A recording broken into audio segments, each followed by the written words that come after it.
invitación. Lo que tú has servido para nosotros hoy es una mesa de bendición. Yo te pido que no haya nada que impida que salgamos bendecidos, porque tú estás aquí. Toma a tu siervo, que calle el hombre y que sea tu Espíritu Santo llenándolo desde la cabeza hasta los pies. El hombre natural ahora se somete al propósito de Dios. Y yo declaro la mente de Cristo en todo este pueblo. Todo espíritu de distracción ahora, en el nombre de Jesús, lo declaramos sin poder y sin autoridad. Amén y amén.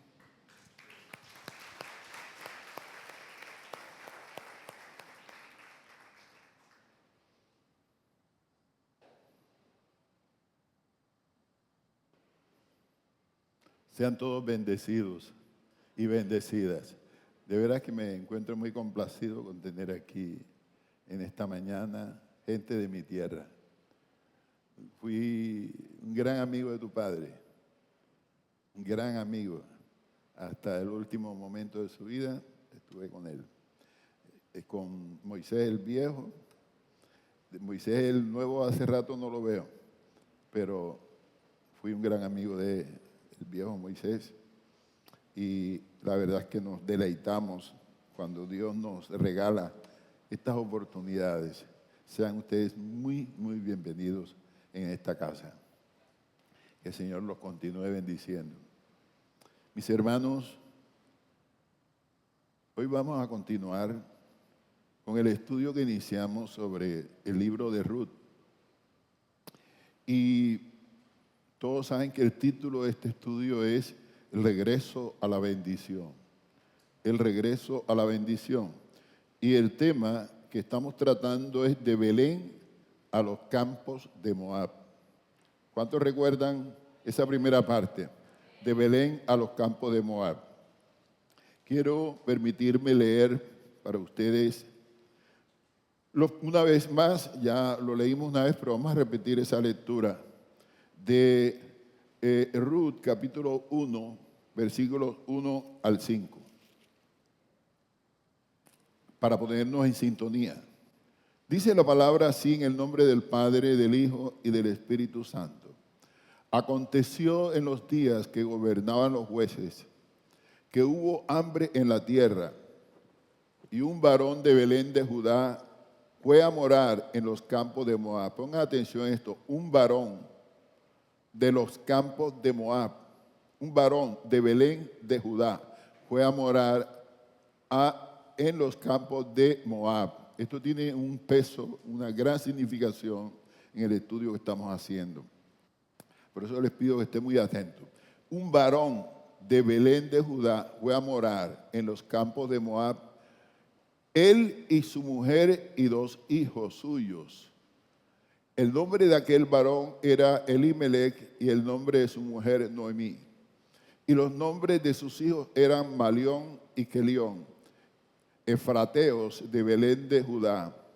Llegaron pues a los campos de Moab y se quedaron allí. Y murió Elimelech, marido de Noemí, y quedó ella con sus 2 hijos, los cuales tomaron para sí mujeres moabitas. El nombre de una era Orfa y el nombre de la otra Ruth, y habitaron allí unos 10 años. Y murieron también los 2, Malión y Kelión, quedando así la mujer desamparada de sus 2 hijos y de su marido. Que el Señor añada una muy especial bendición a esta palabra. Y hacemos votos para que esta palabra haga rema en cada uno de ustedes. Dios les bendiga y preparen sus oídos. Hoy vamos a estar moviéndonos para saber hacia dónde nos enfocamos en esta palabra. Vamos a estar moviéndonos entre 3 puntos. 3 puntos que son los que enmarcan el estudio de esta palabra. El primero lo hemos denominado dificultades en el lugar de tu bendición. Y esa dificultad puede ser una hambruna. Dificultades en el lugar de tu bendición. Segundo, causas por las cuales no puedes abandonar el lugar de tu bendición y marcharte hacia Moab a buscar solución. Repito, causas por las cuales no puedes abandonar el lugar de tu bendición e irte hacia Moab a buscar soluciones. Y tercer punto, resultados de ir a Moab por tu cuenta. Y dentro de esos resultados hemos extraído de la palabra muerte, abandono, soledad, esterilidad y amargura. Este es el marco en el cual nos vamos a estar moviendo, guiados por esta palabra y por la inspiración de nuestro Espíritu Santo, que nunca nos abandona. La hambruna. Vamos a empezar por la hambruna, pero antes te quiero decir por qué estamos estudiando el libro de Ruth. ¿Cuál es la importancia que tiene el libro de Ruth? El libro de Ruth es un libro muy importante, pero se ve que era uno de los 5 libros, no sé cuántos han tenido la oportunidad de leerlo, de comprobarlo, que el libro de Ruth era uno de los 5 rollos que debían leerse durante las festividades que Dios había dado a Israel. En particular, en la fiesta de las primicias se leía el libro de Ruth por el tema de la cosecha de cebada.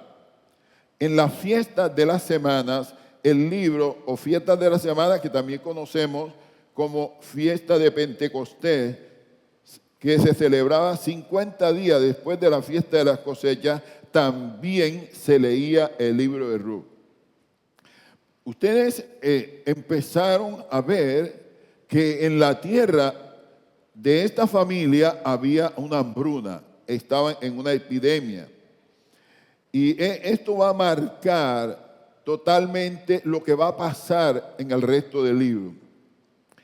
Entonces, cuando nosotros vamos al libro de Ruth, vamos a encontrar, entre otras lecciones, que allí se nos hace ver que la vida no es tan lineal como a veces quisiéramos.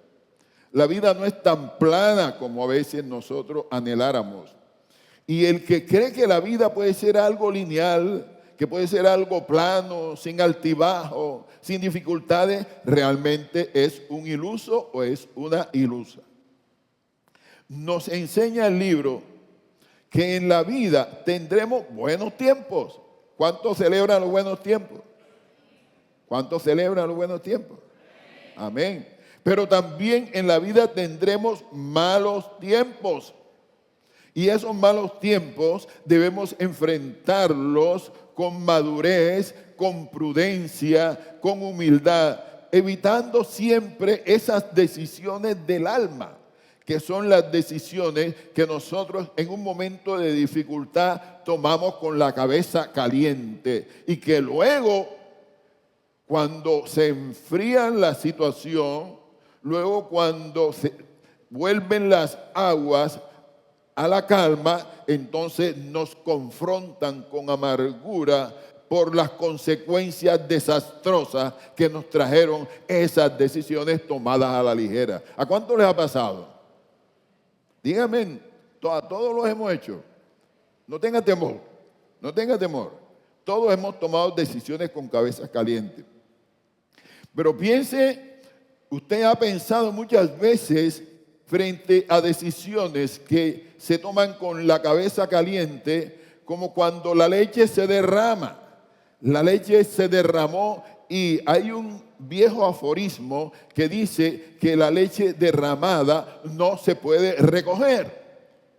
Y eso es verdad, ninguno ha recogido la leche derramada. Pero nunca, escuche, en ningún aforismo frente a ningún pensamiento, frente a ninguna anécdota, usted nunca deseche a Dios de sus pensamientos, porque siempre ante lo imposible, ante lo difícil, Dios puede actuar y Dios puede hacer que lo difícil sea fácil. Dios puede hacer actuar, Dios puede hacer que lo imposible sea posible, porque Él es todopoderoso, porque Él es el Shaddai.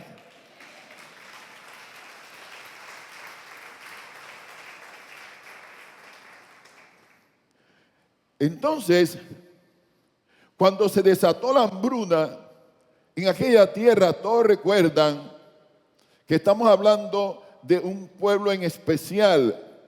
¿Quién me recuerda el nombre de ese pueblo? Belén. Esta familia vivía en Belén. Belén, que era conocido, el significado de Belén, ciudad del pan. Del pan, recuerden que yo les decía, huele a pan. ¿Nosotros recuerdan la prédica pasada? Huele a pan y a uno le da la gana de comer pan. Era conocido como la ciudad del pan. Eso era Belén, casa del pan. Y el nombre de Belén venía de Efrata. Efrata, que era el antiguo nombre de Belén, que quiere decir fecundidad. O sea, hay una conjugación de lo productivo, fecundidad y pan. El pan era el producto de la cebada, producto del trigo. Entonces, Belén desde su cuna estaba marcada por la bendición, la fecundidad y el producto de eso que se cultivaba, la cebada, el trigo, es el pan. Elimelech, aquel hombre cuyo nombre traduce mi Dios es rey. Este hombre, cuando se desató la hambruna en aquella tierra, Belén, ¿te recuerdan Belén, que es la tierra donde nació quién? ¿Quién nació en Belén? Y Jesús es el pan de qué. Miren todo lo profético que hay en esto. Belén es la casa del pan y es la casa de Jesús, porque allí nació Jesús y allí Jesús nació con la misma profecía de ser pan, y no cualquier pan, sino el pan de vida, el pan que cuando tú lo consumes nunca más vas a tener hambre. Dale la alabanza al Señor.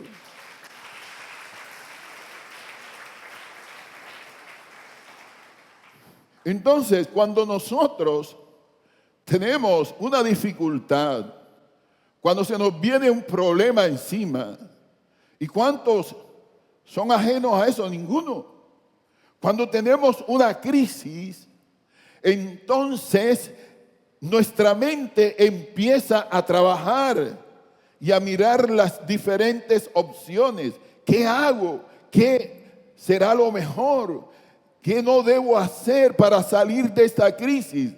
Viene entonces un desafío para cada uno, porque ninguno quiere quedarse en una crisis. Y de hecho la crisis es como un motor que nos impulsa a hacer algo extraordinario, ¿verdad? Entonces, cuando se desató la hambruna en Belén, en la tierra del pan, Elimelech y su familia vivían en ese lugar.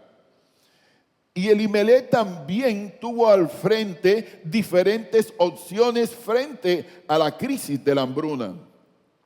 Pero una de ellas, y la cual quiero enfatizar en esta mañana, y tal vez la más desafiante para él, escuche esto, la más desafiante para él de todas las opciones era quedarse en la tierra que Dios le había dado como heredad junto a sus hermanos de raza. Él tenía varias opciones, irse, pero también tenía la opción de quedarse junto a sus hermanos de raza. Y era el momento justo para que Elimelech, que era líder en pensar en soluciones, en pensar en alternativas u opciones para la crisis, era el momento justo para que Elimelech se apropiara e hiciera rema en su vida con su actitud de la palabra de que con escasez o sin escasez, esa era una tierra que fluía leche y miel, en la que a la que Dios lo había llevado para bendecirlo, y en la que Dios los iba a seguir bendiciendo en abundancia. Hay escasez, sí. Pero aunque haya escasez, Dios ha dicho que esta es la tierra que fluye leche y miel. Y si Dios lo dijo, yo le creo. Y aunque yo no vea la miel, yo sé que la miel vendrá. Aunque yo no vea la leche, yo sé que la leche vendrá. Porque lo dijo Dios. Recuerdo siempre la anécdota de un hombre que predicando hizo una inversión de las palabras y dijo: cuando Jonás se tragó el pez, la ballena. Y dijo: perdón, cuando el pez se tragó a Jonás. Fue lo contrario. Pero les quiero decir una cosa: si la palabra de Dios dice que fue Jonás el que se tragó el pez, la ballena, yo lo creo. Porque Dios no miente. Dios no es hombre para mentir. Y lo que Dios dice siempre es verdad. Denle la alabanza sin miedo.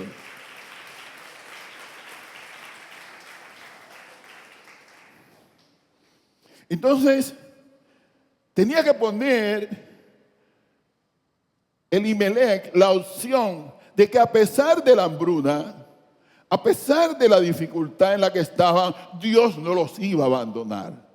Dios no los había abandonado. ¿Sabe lo que es? Que Dios los estuvo a ellos en Egipto 400 años bajo una promesa.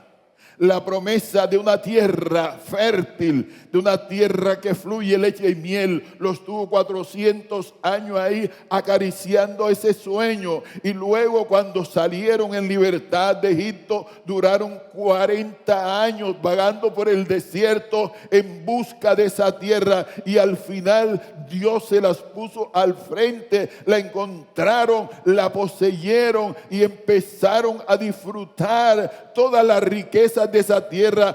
Dígame una cosa: un Dios que hace todas esas maravillas, ¿acaso va a abandonar a aquellos que ha bendecido de esa manera? Nunca. Porque lo que Dios te da es lo que siempre tienes que tener en mente. Lo que Dios te da es lo mejor. Yo no sé cuántos creen en eso, pero yo sí creo que lo que Dios me ha dado es lo mejor. Lo que Dios te ha dado a ti es lo mejor. Y todo lo que Dios te da es lo mejor. Esté donde esté, es lo mejor. Esté como esté, lo que Dios da es lo mejor. Pase lo que pase, que venga lo que venga, pero si Dios me lo dio, es lo mejor. Y no habrá nada mejor que eso para mí. ¿Sabes que a veces? Yo recuerdo que hace unos años mi esposa y yo orábamos por una casa, y la habíamos, y orábamos por esa casa. Y un día nos las dio después de varios años de estar orando. Y después que me las dio,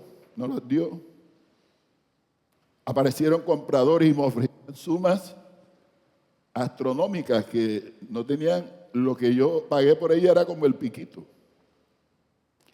Pero yo dije: no, ni que me ofrezcan todo el oro del mundo. ¿Sabe por qué? Porque esta casa es la respuesta a una oración. Esta casa es el cumplimiento de una promesa. Esta casa me la dio Dios y solamente Dios me puede decir si algún día me desprendo de ella. Pero si Dios no me lo dice, que vengan todos los compradores del mundo, que con las mismas que vienen se van para su casa. Aprecie. Y es lo que Dios hoy te está diciendo: aprecia lo que yo te he dado, valora lo que yo te he dado, cree en lo que yo te he dicho, cree y espera en mí. Guarda silencio si es posible, pero espera, porque yo no te voy a fallar. Yo voy a responder a la bendición que he preparado para ti.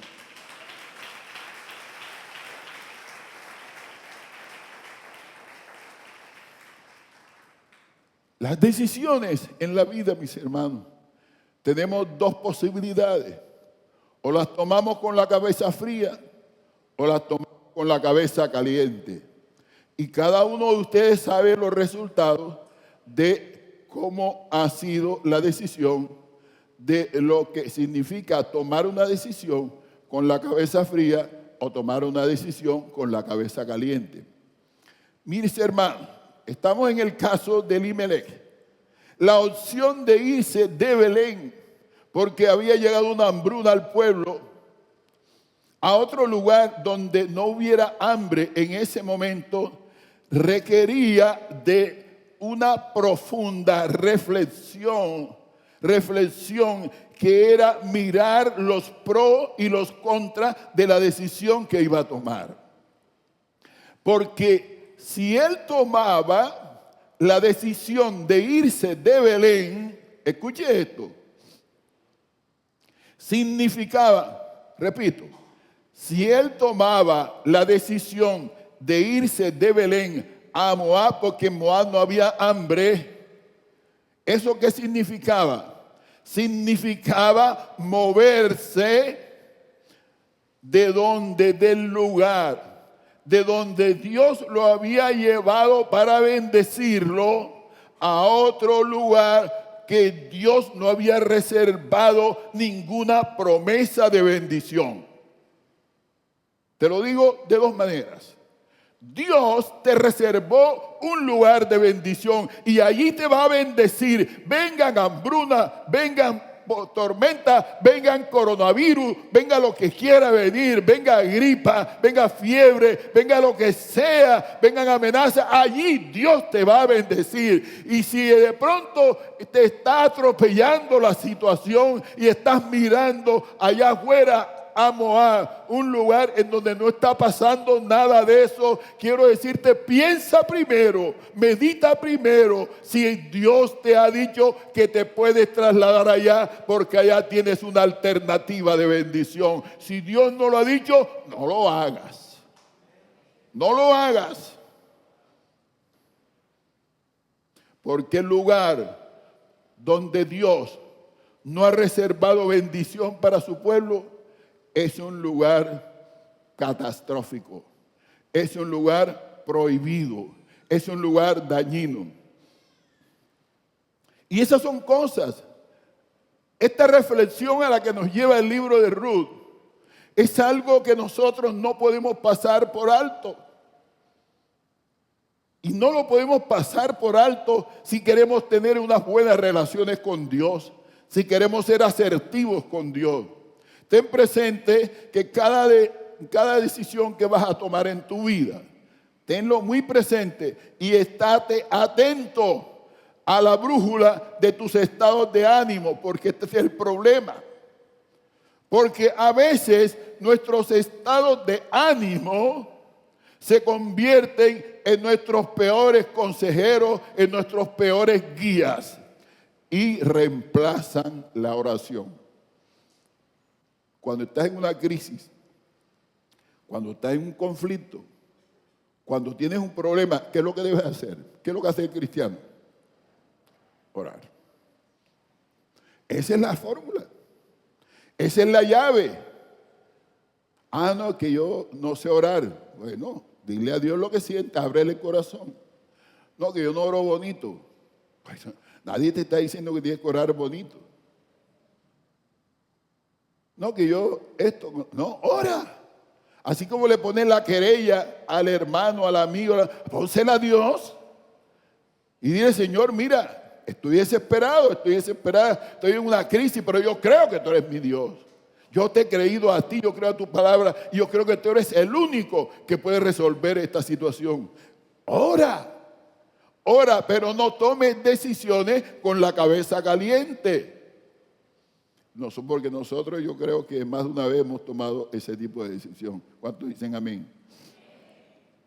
Y son momentos en que por lo regular nosotros nos desenfocamos. Cuando estamos en una crisis nos desenfocamos ¿de qué nos desenfocamos? Del propósito que Dios tiene con nosotros. Y que Dios a veces tiene que ponernos a prueba, no para hacernos un mal, sino para hacernos un bien, porque Dios quiere fortalecernos y llevarnos a otro nivel. Y por eso a veces tenemos que ser probados. De manera que no vea las crisis como una maldición, no la vea solamente así, aunque a veces la crisis es producto de una maldición, no la vea siempre así. Pregúntele a Dios, ore y no haga conjeturas, no llegue a conclusiones que usted tomó razonando. No, pregúntele a Dios. Mire, nosotros, aún los que creemos, los que somos creyentes, porque no hablo de las personas que no son incrédulas, a veces estamos en una crisis, nos desesperamos, oramos una vez o dos y no le damos a Dios ni una esperita. A Dios no le damos espera. No. Y llegamos a la conclusión de que no va a haber solución porque ya yo oré. ¿Cuándo oraste? Oré el sábado pasado, el domingo pasado. Acabo de orar. Y ya quiere ver la solución enseguida. Y a Dios no le das ni una espera, le das espera a todo el mundo. La novia, aquella enamorada, tú le dices, ¿será que me aceptarías como tu novio? No, tengo que pensarlo. ¿Cómo cuánto espero? Por ahí como unos 2 años. Y espera los 2 años. No, que yo te voy a hacer ese regalo. ¿Cuánto? Dentro de 5 semanas. Ay, qué dicha. Pero 5 semanas santas. En cambio, Dios, que te ha prometido que nunca te abandonará, que no te dejará, que Él te proveerá, que Él es tu sustentador, que Él es tu amparo, tu refugio, que Dios es tu roca fuerte, Dios es tu todo. A Dios no le esperas.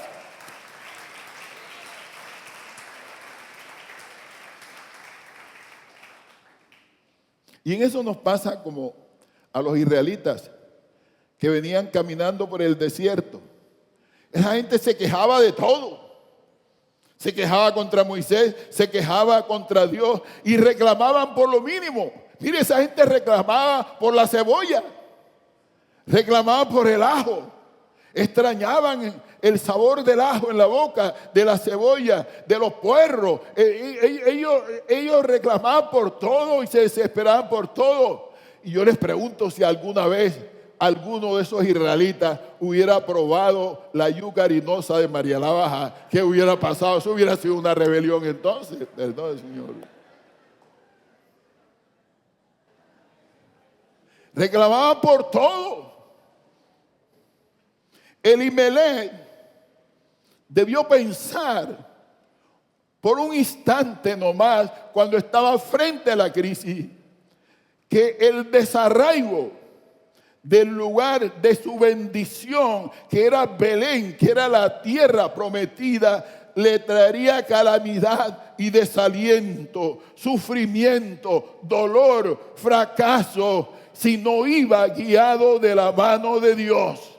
Porque aquí ya vimos un caso en donde la mujer sunamita, el profeta Eliseo, que llevaba la voz cantante y sonante de Dios, le dijo: mujer, vete para otra parte y a resolver el problema de la hambruna que había en aquella tierra. Y aquella mujer se fue, pero se fue bajo la bendición de Dios a través de la palabra del profeta. En cambio aquí Elimelech no ha acudido a Dios. Elimelech está tratando de resolver el problema en sus propias fuerzas.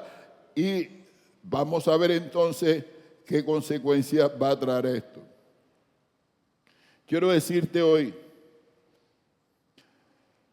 que no te desarraigues del lugar de tu bendición. Aunque vengan las calamidades, venga el desaliento, venga el dolor, si no va guiado de la mano de Dios. Porque además te voy a decir una cosa. Lo máximo que Dios tiene para ti en esta tierra es el lugar de tu bendición. Es lo máximo en esta tierra. Donde pase lo que pase. Yo no sé cuántos esperan más en esta tierra. Hay gente que espera durar 2000, 3000 años en esta tierra y se la pasan todo el tiempo tratando de regresar a la juventud, tratando de parecerse más jóvenes, más elegantes. Y en eso se la pasan y pierden valioso tiempo. No estoy diciendo que no cuides tu salud, pero no le dediques tanto tiempo a eso. Porque he conocido muchos hombres fornidos, vigorosos, musculosos, que se mueren y se mueren antes de otro enfermo. Ahora mismo se acaba de morir un gran atleta. Se cayó de un helicóptero, un gran atleta que lo han llorado hasta los perros en los Estados Unidos.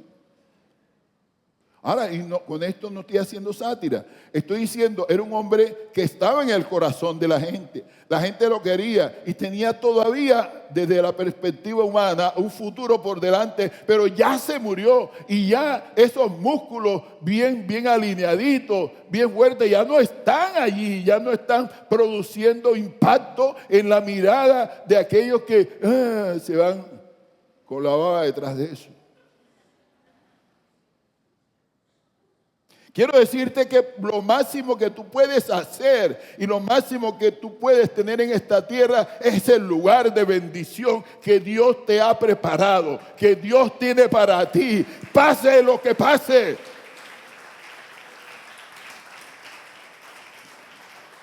Venga lo que venga, Él te sostendrá. Él nunca te dejará, Él te guardará y nunca te abandonará, ni estarás solo ni sola. En sus manos siempre estará a salvo, porque Él es tu amparo y tu fortaleza, tu pronto auxilio en cualquier tribulación en esta vida.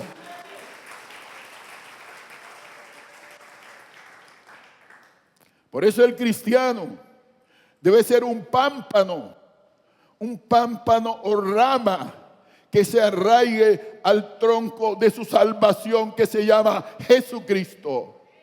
Jesucristo es la vid verdadera, el tronco de tu salvación. Y si en verdad nosotros en esta vida queremos llevar buenos frutos, entonces tenemos que estar aferrados todo el tiempo a nuestra vid verdadera, Jesucristo, cuyo labrador es el mismo Dios, el Padre eterno para siempre. Tu Padre, el Padre de tus hijos, el Padre de tus nietos, el Padre de tus generaciones.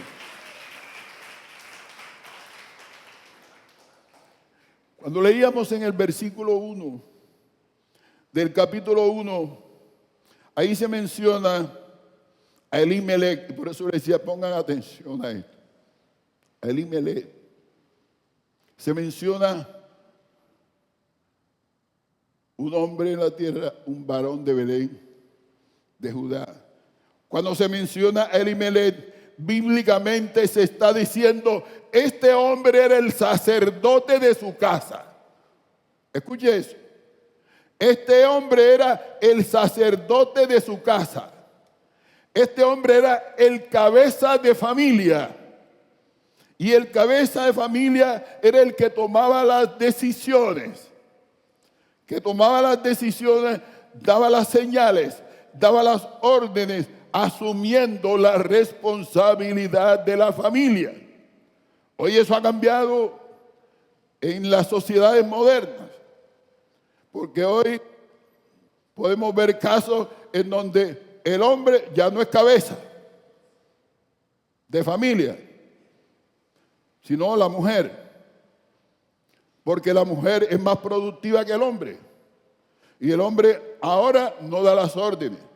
El hombre ahora no asume la responsabilidad. Las órdenes las da la mujer y ella asume la responsabilidad del hogar. Y el hombre tiene que quedarse callado, quietecito ahí en primera base, porque la que manda es la que tiene la chequera, la que tiene la tarjeta, la que tiene la cuenta.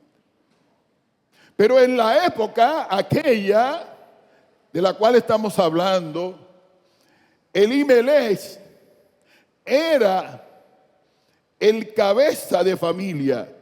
la voz cantante y sonante de la familia, el que tenía la primera y la última palabra. ¿Y qué podían hacer los demás? La mujer y los hijos, obedecer, sujetarse a la voluntad, a las decisiones del varón. Por eso, nosotros deducimos, haciendo todo este análisis, que Noemí había viajado con Elimelech, con su esposo, y quién sabe si ella en el camino iba refunfuñando. Ve, ahora tiene que irnos nosotros para Moab. Ve. Ese Moab. Pero ya el marido dijo, cállese porque vamos para Moab. Cállese que ya dije que vamos para Moab y nos vamos para Moab. Así que usted obedezca. Y no se puede quedar. Yo me imagino cuántas discusiones tendrían en la casa. Pero ¿cómo que nos vamos a ir para Moab? Es diferente, ¿verdad?, a la situación de Abraham.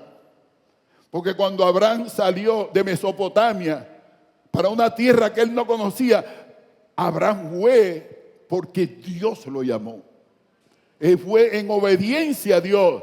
Pero ahora Elimelech está saliendo no en obediencia a Dios, sino en obediencia a su caletre, a lo que está en su mente, en su imaginación, a su miedo, a su temor o a su falta de fe, es lo que lo está llevando a Moab.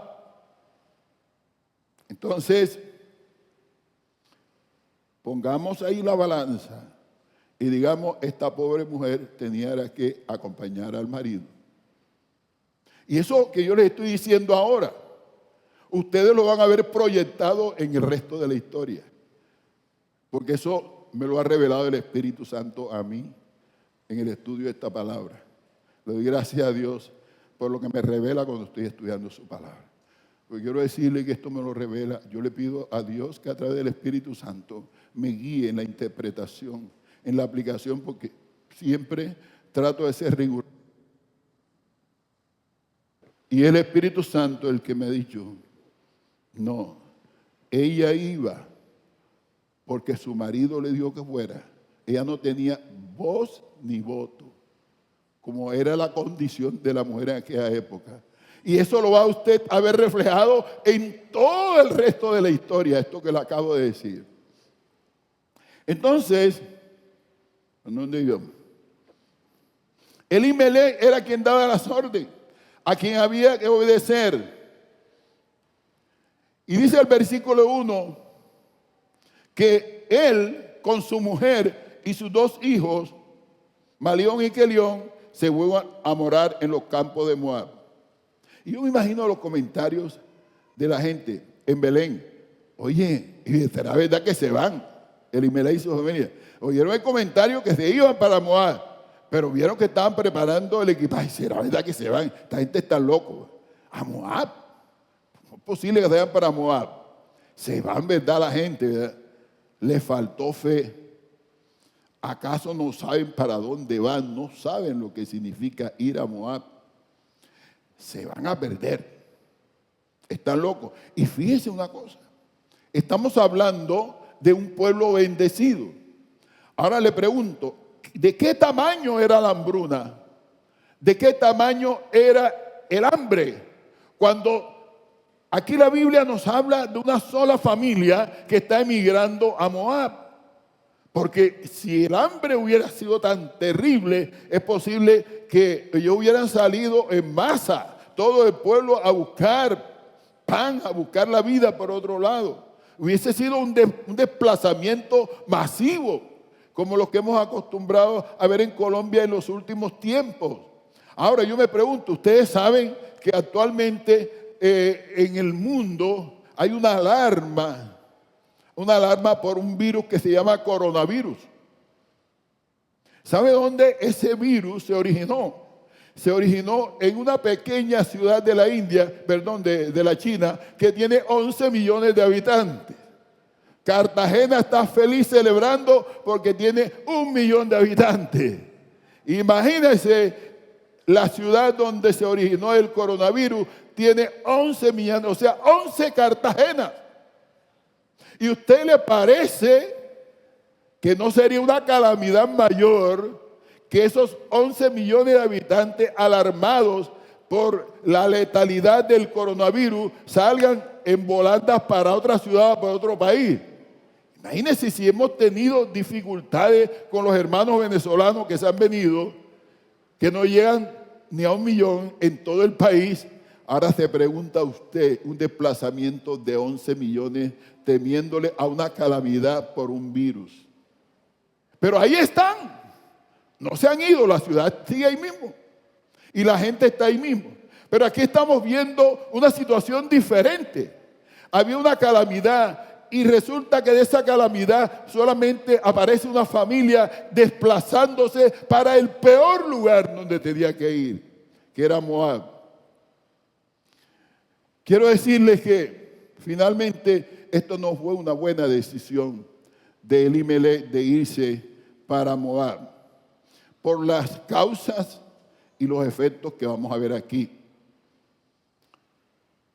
Y sumado a esto, traigo una hipótesis que es insoslayable, y es que a veces, aunque tú razones, aunque trates de justificar algunas decisiones en tu vida, por lo regular, esos argumentos esconden una actitud egoísta e indolente que solo tú y Dios conocen. Es como cuando la solución es sálvese quien pueda. Ustedes saben que en los barcos, cuando los barcos se hunden, el último que busca para salvarse, ¿sabe quién es? El capitán. Pero aquí este capitán fue el primero que buscó para salvarse. Y los demás que se murieran de hambre.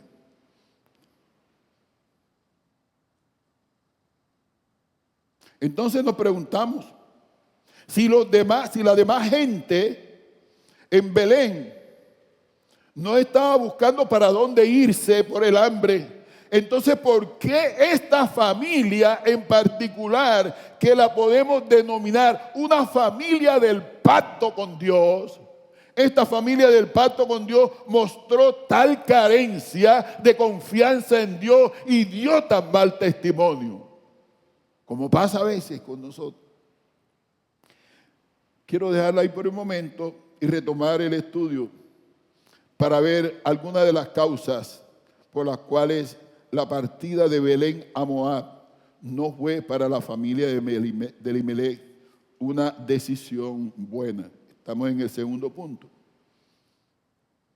Aunque al final Dios en su infinita gracia, quiero decirles, a pesar de que no fue una buena decisión, Dios en su infinita gracia y misericordia trajo para esta familia una restauración histórica, un bálsamo, pero eso es otra cosa de lo cual hablaremos otro día. Entonces, nuestro segundo punto es causas por las cuales un israelita no debía buscar bendición en Moab, y he mencionado 6 causas. Ustedes escuchan esta palabra, ustedes van siguiendo este estudio de la palabra, que voy tratando de ajustarme lo más posible al cronograma de ese estudio.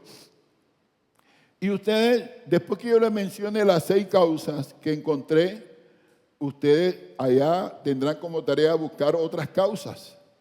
Y cualquier día me dice, hermano Jorge, mire, encontré esta otra causa, para que la agregue al estudio de las causas por las cuales un israelita no debía buscar su bendición en Moab.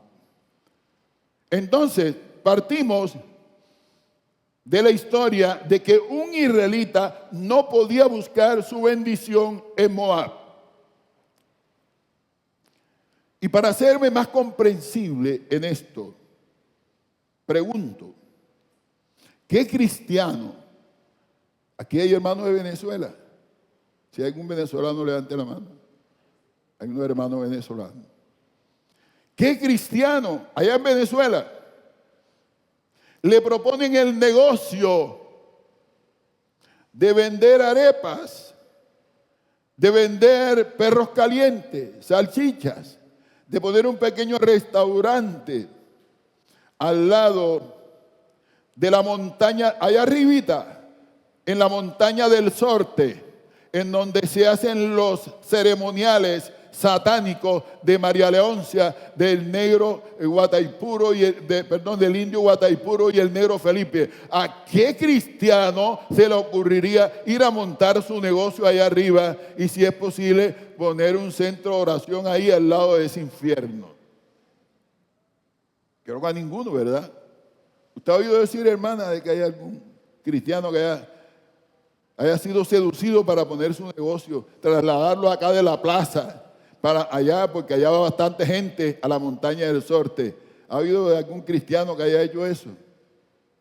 No, porque si el cristiano lo hace y se va para la montaña del Sorte, que es un lugar de maldición, y cree que ahí va a encontrar la solución económica para su vida, la ganancia de sus negocios, déjeme decirle, está equivocado. Y lo que le vendrán serán consecuencias lamentables.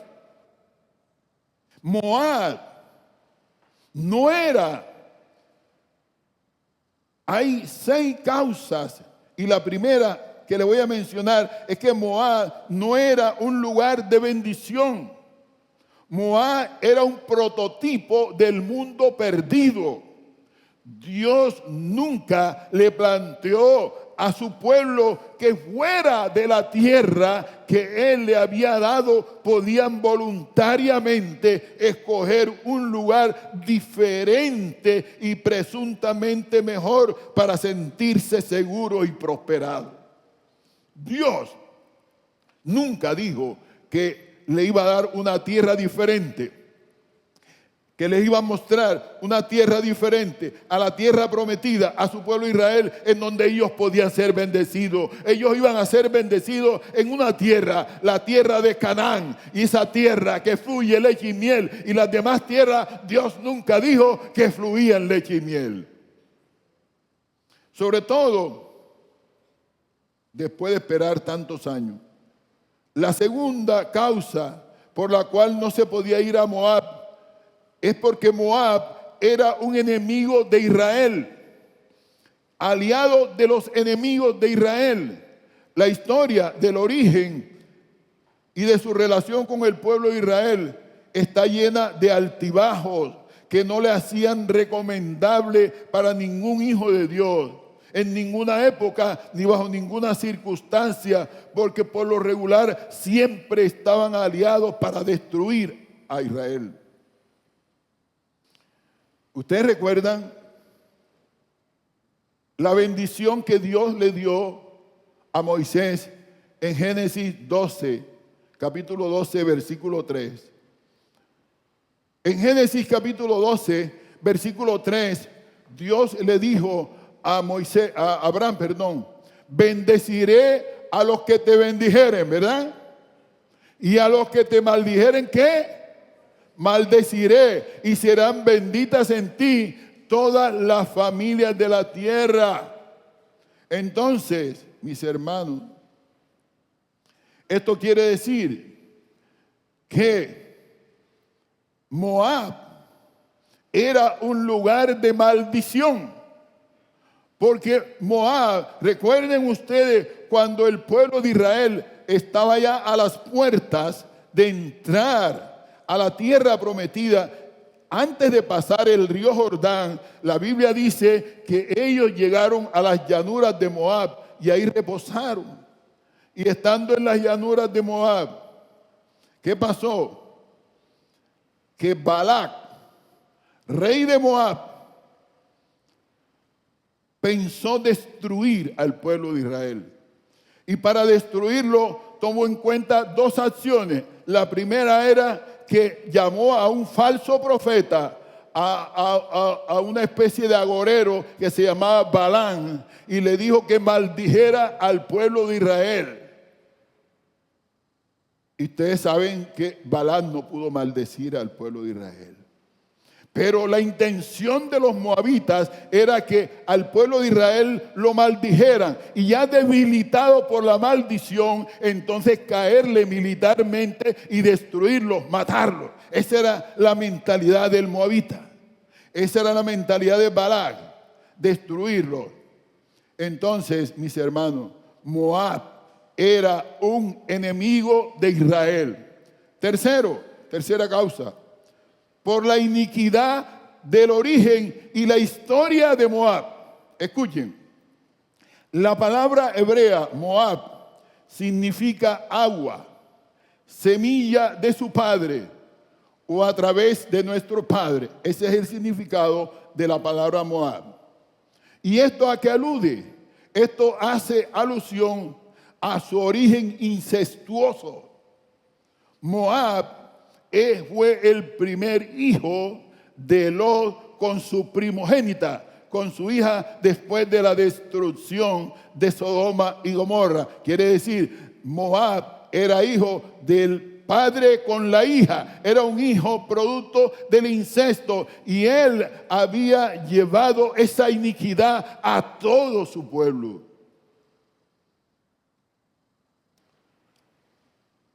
Cuarta causa por la cual no se podía ir a Moab, no se debía buscar bendiciones en Moab. Era un pueblo de conducta inmoral. Un pueblo de conducta inmoral. Entre las malas acciones de Moab, de los moabitas, ellos fueron más tarde, después de que no pudieron maldecir al pueblo de Israel, porque Dios se opuso e hizo que Balaam, en lugar de pronunciar palabras de maldición, pronunciara palabras de bendición. Después de eso, ¿qué pasó? Cometió una mala acción contra el pueblo de Israel, contra los hombres de Israel. Ellos fueron los responsables de la peor seducción carnal en la historia de Israel, narrada en Números 25 del 1 al 3. Esta acción, y me llama la atención de que esta acción que aparece narrada en Número 25 dice: moraba Israel en Sitín, y el pueblo empezó a fornicar con las hijas ¿de quién? De Moab, las cuales invitaban al pueblo a los sacrificios de sus dioses, y el pueblo comió y se inclinó ¿a quién? A sus dioses. Y así acudió el pueblo a Baal Peor, y el furor de Jehová, escuche esto es importante en esta historia, y el furor de Jehová se encendió contra Israel. Pero me llama la atención el versículo 9 siguiente, porque dice el versículo 9 que a raíz de todo esto, de que las mujeres moabitas sedujeron a los hombres de Israel y ellos cayeron, ¿sabe lo que pasó? Número 25:9 nos dice que por el furor de Dios, por la ira de Dios, murieron, y de aquella mortandad murieron 24,000 israelitas. O sea, Dios hizo su juicio y murieron 24,000 israelitas. Entonces, eso se le abona ¿a quién? A la conducta inmoral de Moab. Quinto, era un pueblo insensato al menospreciar la generosidad de Dios. ¿Cuántos de ustedes sienten que Dios ha sido generoso con ustedes? ¿Cuántas veces ustedes dicen: me merezco que me caiga un rayo encima? Merezco que me parte un rayo. Lo que he hecho no tiene nombre. Lo que he hecho es algo malo. Yo sé que con lo que he hecho he ofendido a Dios, y merezco que Dios deje caer un rayo sobre mí, y bien si me mata, porque me lo merezco. Pero usted después dice: Señor, aquí estoy de pie, estoy vivo, voy a ser como aquel cojo, voy a saltar por tu misericordia, Voy a saltar, Señor, a celebrar la misericordia, porque cuando yo me merecía la muerte, tú me diste vida. Cuando yo me merecía la turbulencia en mis emociones, tú me diste paz. Señor, tú me rescataste, tú me redimiste, tú me salvaste. Dele la alabanza a Dios por eso.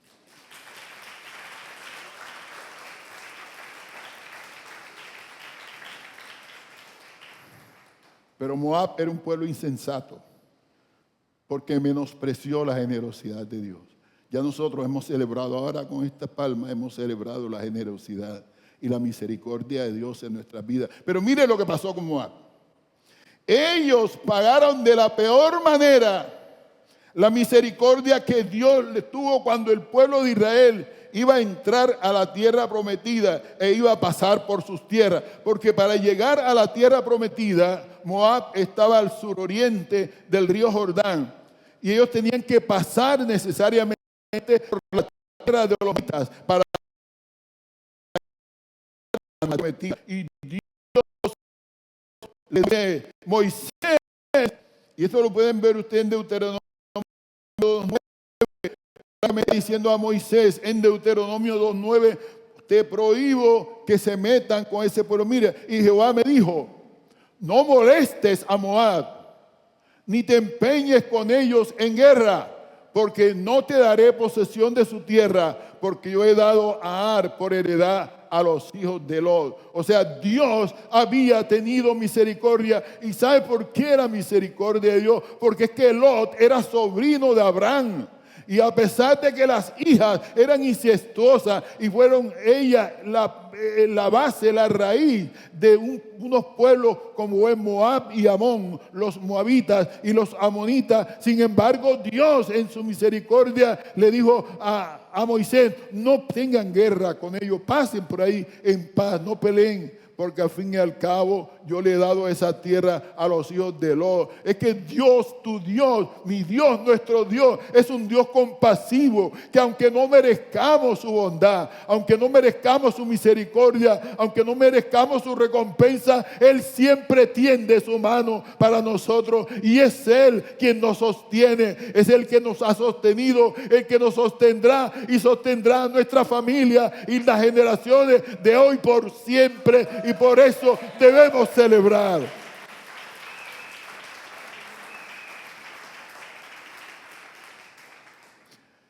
Pero mientras Dios le está diciendo a Moisés, mire, no se metan con ellos. Pasen, déjenlos quietos.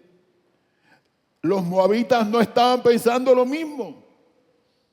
Ellos no estaban devolviéndole a la misericordia de Dios un buen gesto, sino la ingratitud y el irrespeto.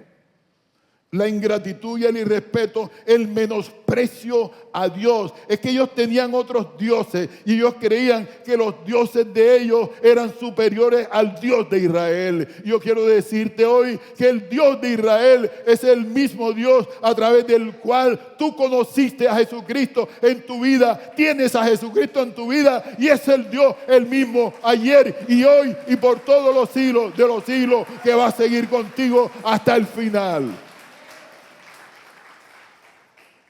Oiga, ¿cómo es posible que después que Dios tiene ese gesto con ellos, entonces ellos van a contratar a Balaam para que Balaam maldiga a los israelitas? ¿Cómo le pagan ellos a Dios? Por último, el último de las causas, Moab fue un pueblo excluido. Era un pueblo excluido de la asamblea de los hijos de Dios. A raíz de todas estas cosas que he mencionado y muchas más que no alcanzo a tocar hoy, Jehová ordenó a Israel que excluyera de su asamblea a los moabitas y a los amonitas. O sea, los amonitas y los moabitas quedaban excluidos por orden del mismo Dios de la asamblea del pueblo de Dios. Es como si Dios dijera, en esta época, de esta asamblea, de esta iglesia, quedan excluidos los hijos de Satanás. porque son hijos de Satanás, no son hijos míos, como si eso fuera así. Se preguntarán ustedes, ¿por qué siendo Belén y Judá parte de la tierra prometida por Dios? Tierra prometida por Dios desde la época de Abraham. Y ya le mencionamos que fueron 400 años que duró el pueblo allá esclavo en Egipto. Y 40 años vagando por el desierto en busca de esa tierra. ¿Por qué, siendo Belén parte de la tierra prometida por Dios a su pueblo? ¿Por qué, como si existiera una extraña contradicción, esa tierra ahora estaba seca e improductiva? Mientras que Moab, sin ser una tierra de bendición, al parecer sí estaba produciendo alimento. No voy a alargarme un poco más, pero sí quiero redondear esto. Toda la tierra. ¿Quién hizo la tierra? Y cuando Dios hizo la tierra, ¿qué le dijo a Adán?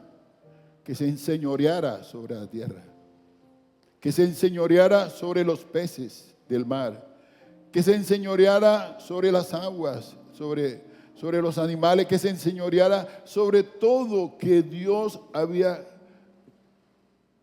creado para el hábitat del hombre, del ser humano, cualquiera fuera su condición. El hombre pecó y Dios maldijo la tierra por causa del hombre. Ahora, no la maldijo en el sentido de que la tierra se volviera venenosa para el hombre, sino que le dijo al hombre que todos los días de su vida, mire, tenían que sudarla para que la tierra le produjera. Pero al fin y al cabo, en toda la tierra, es uno de los más grandes milagros de Dios, es que Dios puso todos los nutrientes, todos los metales, todos los químicos, todo lo necesario para que el hombre pudiera alimentarse, el hombre pudiera crecer, pudiera desarrollarse. Cuando usted va al Japón, dice esa gente que comen algo diferente a lo que usted come. Cuando usted va a la China, se da cuenta. Ahora en estos días me llamó la atención que un hombre había vendido todos los bienes que tenía por allá por la China. Había vendido todos los bienes que tenía, había hecho un buen capital y lo había invertido. Así como cuando usted tiene un acuario, un criadero de peces y lo invierte en alevinos para tener se puede decir, los pececitos pequeñitos de donde va a ser la cría. Aquel hombre invirtió no en alevinos, sino en semilla de cucaracha. Y este hombre tiene un criadero de cucaracha, la cosa más impresionante. Yo en mi vida nunca había visto tanta cucaracha. Y ese criadero de cucarachas, porque la gente está alimentándose de cucarachas allá, está alimentándose de insectos. Y le pregunto a usted, a un niño aquí, se come una cucaracha, le hace daño, sale con dolor de estómago, le dan vómito, le da de todo. Pero allá le da vitaminas. Entonces se pregunta a usted, ¿qué es lo que pasa? Y usted va a otro país y usted no dice, bueno, y aquí no hay yuca, aquí no hay plátano, aquí no hay maíz, aquí ¿qué comen? Comen otra cosa. Pero sabe, la tierra tiene los nutrientes y nazca lo que nazca, eso transmite las vitaminas y los nutrientes que Dios estableció allí para que la gente no se muriera de hambre. En todas partes no comen los mismos platos. Hay una parte donde una exquisitez es un plato de rana. Dios mío, que ni me toque una rana. Culebras. ¿Qué es lo que le quiero decir con esto? Para responder un poco a la pregunta. ¿Cómo era posible que en la casa del pan, Belén, no existiera cebada para el pan, ni trigo, y la gente estaba con hambre, siendo ese un lugar de bendición, y acá en un lugar de maldición había comida? ¿Qué es eso? Mis señores, quiero decirte a ti hoy que Dios deja que la tierra produzca, porque Él la hizo con ese fin. Él le dio esa propiedad para sustento del hombre, porque Dios es un Dios misericordioso, que Él hace que el sol salga para buenos y malos. Dios hace que la lluvia caiga para todo el mundo, pero quiero decirte que cuando en un lugar de maldición, de bendición, cesa la producción, cesa el alimento, es porque Dios está haciendo juicio. Porque Dios está tomando una decisión, porque Dios le está diciendo a la gente: despierten, despierten, que necesitan ponerse a tono conmigo, necesitan ponerse a cuenta conmigo, necesitan entrar en comunión conmigo, necesitan saber vivir y practicar que yo soy su Dios, que yo soy lo más grande, lo más poderoso, y que conmigo no hay nada que compita, porque Dios, solamente yo.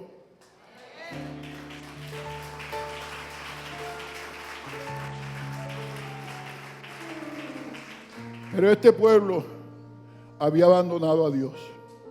Recuerden que en el primer versículo que leía decía: en la época de los jueces. Quiero decirle que a la época de los jueces, más adelante hablaré de eso y voy a quedarme aquí, la época más oscura para el pueblo de Israel, donde la Biblia dice que cada uno hacía lo que le da la gana.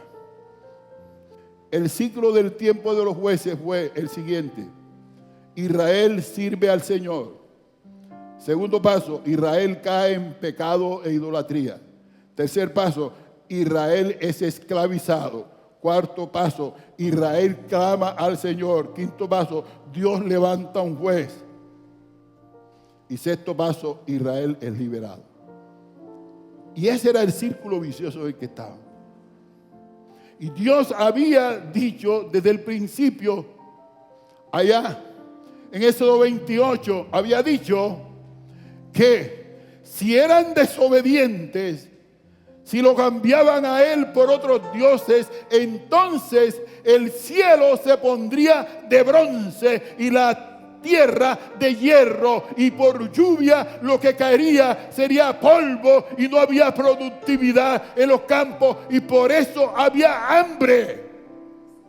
Había hambre, y el pueblo lo que tenía era que arrepentirse. El pueblo lo que tenía era que buscar la presencia de Dios, humillarse ante Él, y Dios mandaría su lluvia, porque Dios tenía la lluvia ahí retenida para la fertilidad de la tierra. Pero Dios estaba esperando un gesto antes de que el pueblo se fuera a Moab, y Dios hoy está esperando un gesto tuyo, de decirle: Señor, tal vez mi sequedad, tal vez mi hambruna, tal vez mi necesidad es porque me he alejado de ti, porque no he buscado tu presencia, porque he ido tras otros dioses y he estado buscando la ayuda en Moab. Pero hoy, en el nombre de Jesús, vengo a decirte: Señor, me arrepiento, doy media vuelta, no voy a Moab, voy a tu presencia. Amén. Voy al lugar de tu bendición. El Señor les bendiga. Amén. Colócate sobre tus pies. Qué hermoso. Qué hermoso. En este tiempo tal vez nosotros estamos experimentando momentos difíciles. Y el Señor está diciendo mediante esta palabra: la solución no está afuera. La solución está dentro de ti. Búscame. Este es el año de volvernos a Dios. Amén. ¿Sabes? Porque la bendición no está en el sitio, la bendición está en que tú obedezcas a Dios. Y hoy, ¿sabes qué difícil ¿Cuánto le costó a este hombre aprender esta enseñanza? Pero nosotros hoy tenemos la oportunidad de poder entender el proceso por el que estamos pasando. Muchos de nosotros tal vez estamos pasando por momentos difíciles y creemos que la solución a esa escasez, tal vez sin consultar al Señor, ir a hacer una cosa u otra, cuando la solución está en que te vuelvas a Dios. Dios es el único capaz de cambiar las circunstancias. ¿Quién como Él? Yo no sé cuántos de nosotros, ahora cuando el pastor estaba enseñando, el Señor me recordaba gente que se mueve a veces del lugar donde Dios lo ha colocado, porque le ofrecen, o aparentemente hay una mejor oportunidad, o porque en este momento estás pasando por una disciplina de Dios. ¿Y sabe qué me decía el Señor ahora cuando el pastor decía literalmente eso? Las disciplinas de Dios sacan lo verdadero de nosotros. Cuando Dios nos disciplina, entonces tú tienes la oportunidad, no porque Dios no lo sepa, eres tú quien que no lo sabes, de darte cuenta qué tan profunda es tu convicción y decir: Señor, te he fallado, pero ¿a dónde iré si solo tú tienes palabras de vida? La iglesia pasa por esos procesos y nosotros como siervos de Dios debemos ser cuidadosos en orientar al pueblo frente a eso. Antes de tomar cualquier decisión, volvamos a Dios. Volvámonos a Dios. Consultemos. ¿Sabe por qué? Porque no hay nadie, no hay gobierno mejor que el de Él. Amén. No hay un reino más completo que el de Él. Así es. No hay hombre más en la tierra que le supere. Así es. No hay brujo, ni agorero, ni hechicero que pueda maldecir lo que Él ha bendecido. Eso me lo dijo el Señor esta madrugada. Nadie, absolutamente nadie, puede maldecir lo que yo he bendecido. El día viernes en la madrugada, durante la guardia, el Señor me guió sobre la importancia de la bendición del Padre. Amén. Hijos, tal vez un padre dijo que tú no ibas a servir para nada, pero hay un Padre celestial que te dice: tú eres linaje escogido, real sacerdocio, pueblo adquirido por Dios para salvación. Pues te tengo una buena noticia: si tu padre natural te maldijo, tu Padre espiritual te bendice. Y ese decreto está por encima del anterior. Amén. Amén. ¿Sabe por qué? Porque no hay nadie como Él. ¿Quién como Él? Vamos, apláudele con toda la fuerza. Nada igual. Nada igual a su gloria. Vamos, acompáñame a adorar. Vamos. Poder Cierra tus ojos. grande es su amor. Me gustaría escuchar las voces de los hombres. A ver. Majestad me Me lee como una mala decisión. me cautiva su voz. A ver esos hombres. Cielo y tierra canta. Varón que me escucha, ¿qué estás pensando hacer?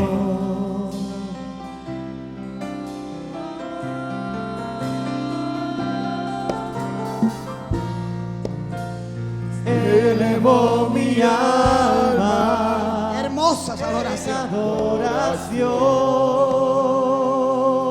Aleluya.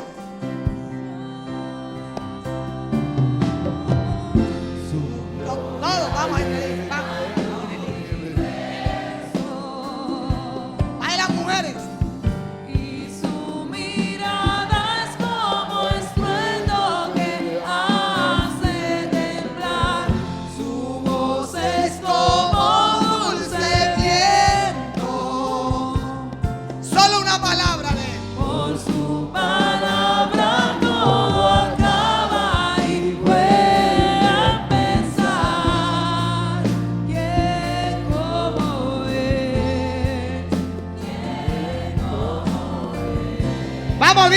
¿Quién como nuestro Dios? A ver, dígalo. Dígalo con convicción. ¿Quién como Él? ¿Quién como Él? Tal vez alguien un día ¿Quién como Él? tomó una mala decisión, pero hoy el Señor te está mostrando un camino. ¿Quién como Él? ¿Quién como Él? ¿Quién como Él?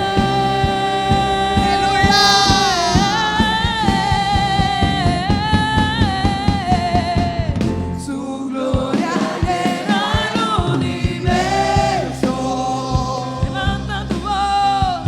Y su mirada es como estruendo que hace temblar.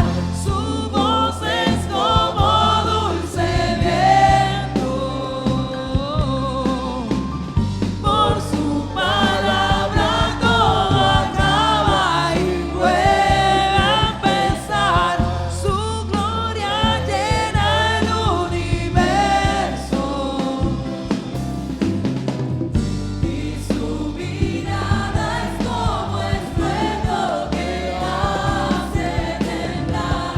Su voz es como dulce viento.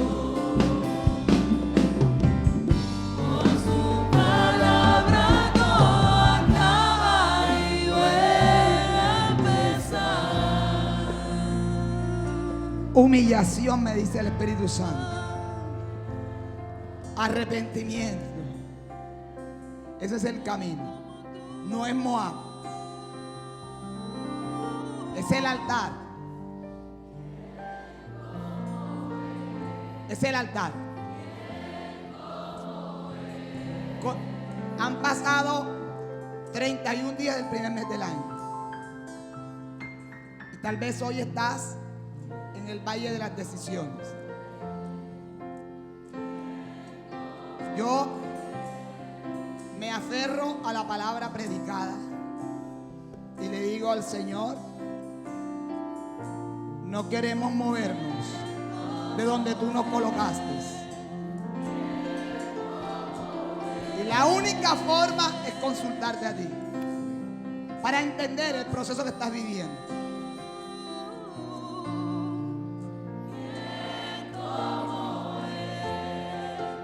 Hay alguien en esta hora que le diga: Señor, yo me humillo delante de ti y reconozco que tal vez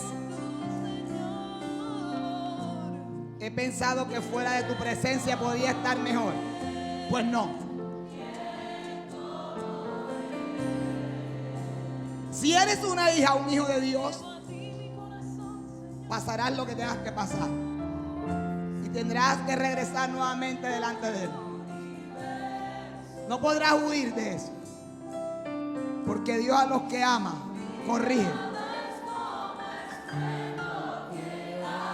Pero una actitud humilde hará posible que el desierto se convierta en campos florecidos a favor tuyo.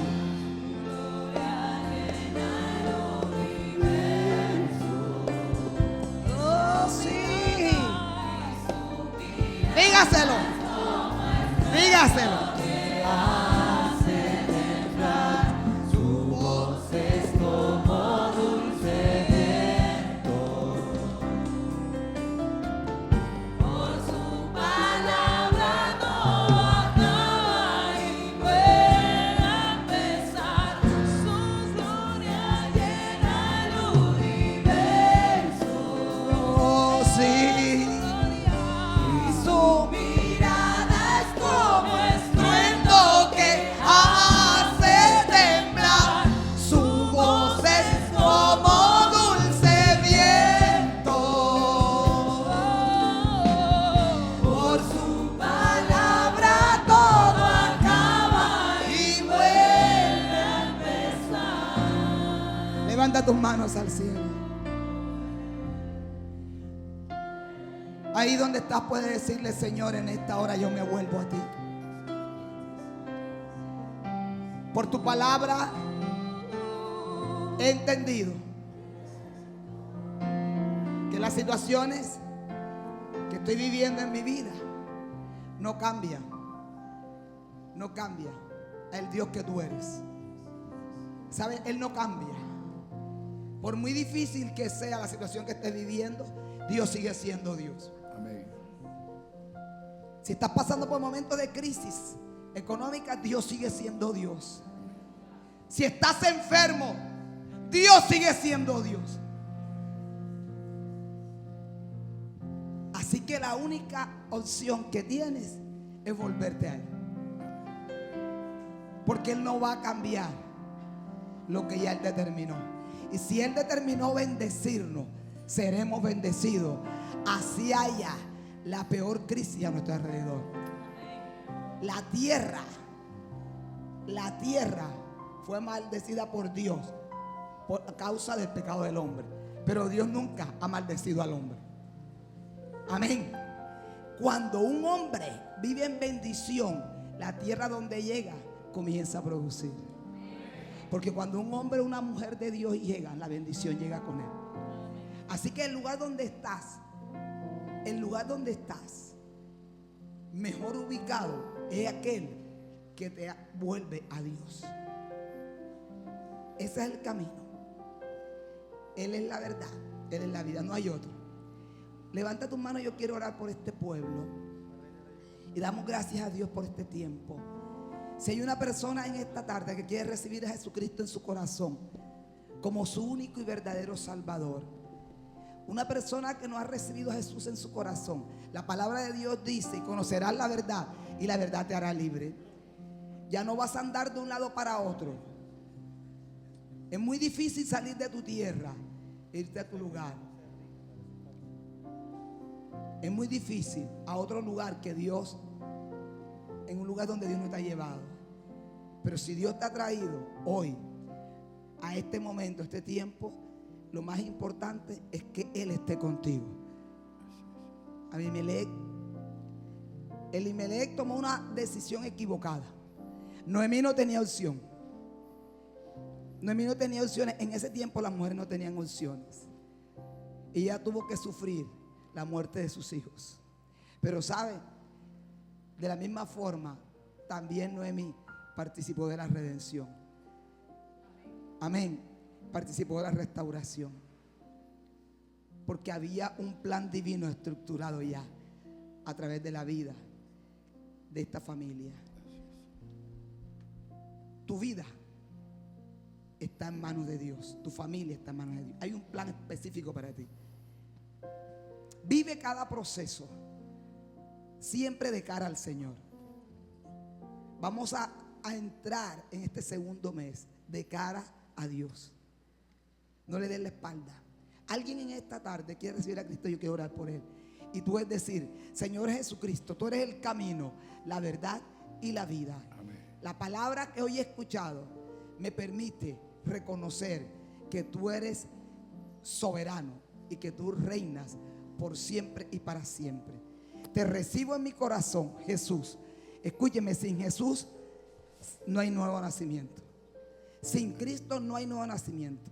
Diga ahí donde está: te recibo, Señor Jesucristo, como mi único y verdadero Salvador. Hoy mi nombre es borrado del libro de la muerte, de la ruina, del abandono, de la soledad, de las maldiciones, y es escrito en el libro de la vida. En el nombre de Jesús te damos gracias. Amén y amén. Yo les bendigo con toda bendición y vamos a salir de este lugar alabando a Dios así. Te amo. Las visitas acá, por favor, nos acompañan. Te amo. Dale un abrazo a la persona que tienes al lado. Las visitas a este lado. Al Rey de Reyes cantamos, su nombre honramos, tu alabanza de continuo está. Rey de Reyes cantamos, su nombre honramos, al sea la gloria y el poder, porque en la cruz Él nos dio libertad, porque en la cruz Él nos dio libertad, y con su sangre Él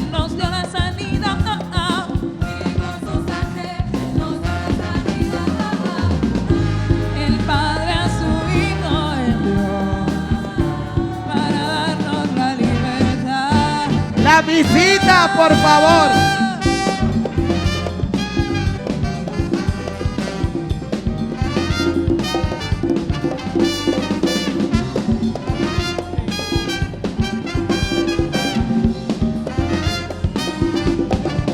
Y en el nombre de Jesús soy libre, en el nombre de Jesús soy salvo, por la sangre de Jesús soy libre, por la sangre de Jesús soy salvo.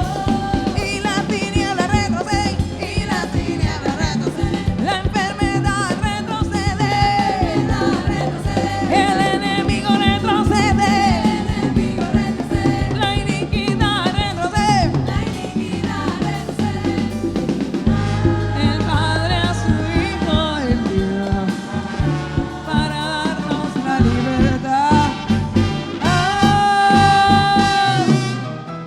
Y para los que crean que Jesucristo es la clave, empieza a declararlo, empieza a decretarlo en tu vida, empieza a vivirlo, a recibirlo, porque es la verdad. Jesucristo es la clave.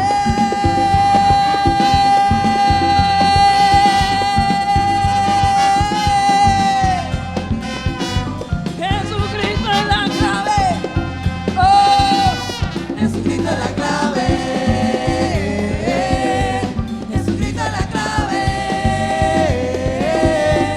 Jesucristo es la clave. Jesucristo es la clave. Y en el nombre de Jesús soy libre. Y en el nombre de Jesús soy salvo. Por la sangre de Jesús soy libre. Por la sangre de Jesús soy salvo. Y la tiniebla retrocede, y la tiniebla retrocede, la enfermedad retrocede, el enemigo retrocede, la iniquidad retrocede, el Padre a su Hijo envió para darnos la libertad. Amén.